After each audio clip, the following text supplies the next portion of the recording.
Olá pessoal, vamos falar agora sobre o coração dos algoritmos modernos de inteligência artificial, que é o aprendizado de máquina, ou machine learning em inglês. O aprendizado de máquina é essa capacidade algorítmica moderna do algoritmo poder aprender com dados, tá? E quando a gente fala em aprender com dados, obviamente o dado que entra para o algoritmo vai influenciar muito na qualidade do aprendizado. Mas esse aprendizado, ele é dividido em três grandes categorias. A primeira delas é o que a gente chama de aprendizado supervisionado. Como o nome já diz, significa que o ser humano tem uma supervisão sobre o resultado esperado daquele algoritmo.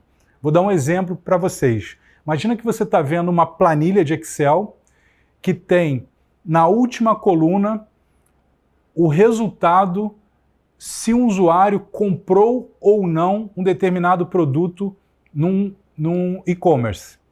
Para esse usuário comprar ou não, você chegar no resultado sim ou não da compra, ele percorreu um caminho enorme. E esse caminho enorme gerou uma série de outras colunas sobre o comportamento do usuário nessa planilha de Excel.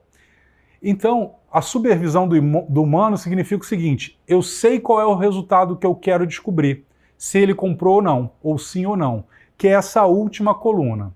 Cada uma dessas colunas a gente vai chamar de características ou de features, tá?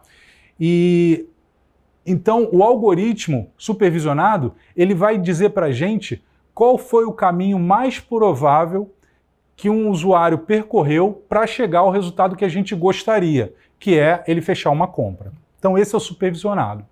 O não supervisionado, desculpa, é quando a gente não sabe o resultado final. A gente não conhece essa última coluna.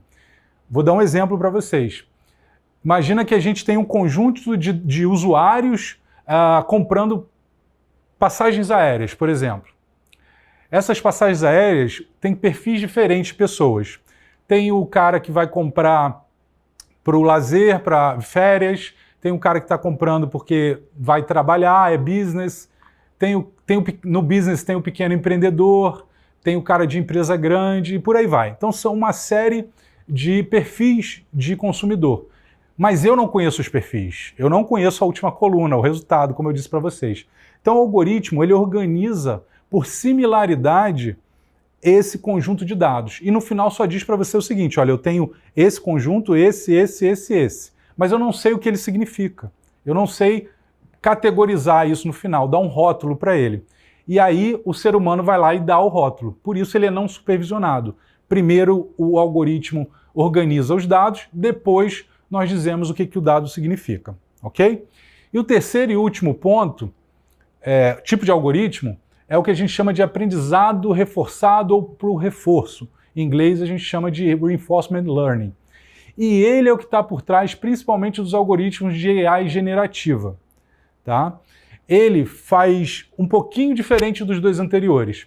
Ao invés de rodar os algoritmos para aprender com os dados, ele vai seguindo o caminho pelos dados e fazendo testes de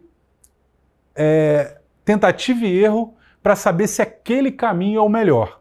E para organizar esse caminho, ele tem o que a gente chama de uma rede, uma política de recompensas.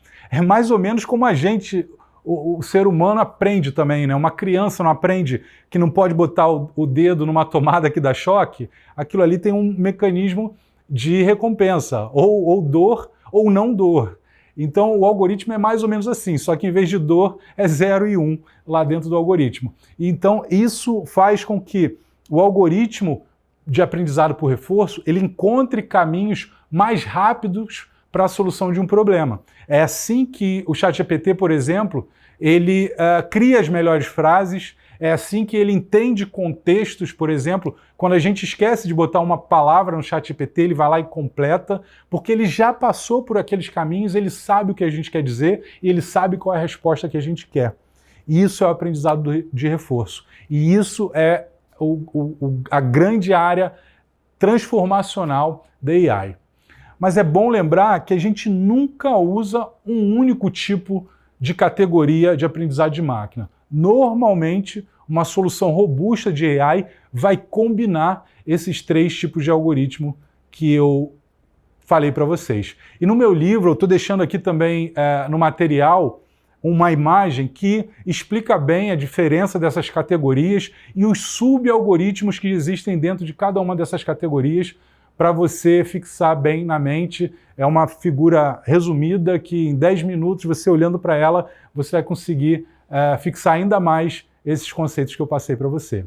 Então, te vejo na próxima aula em breve.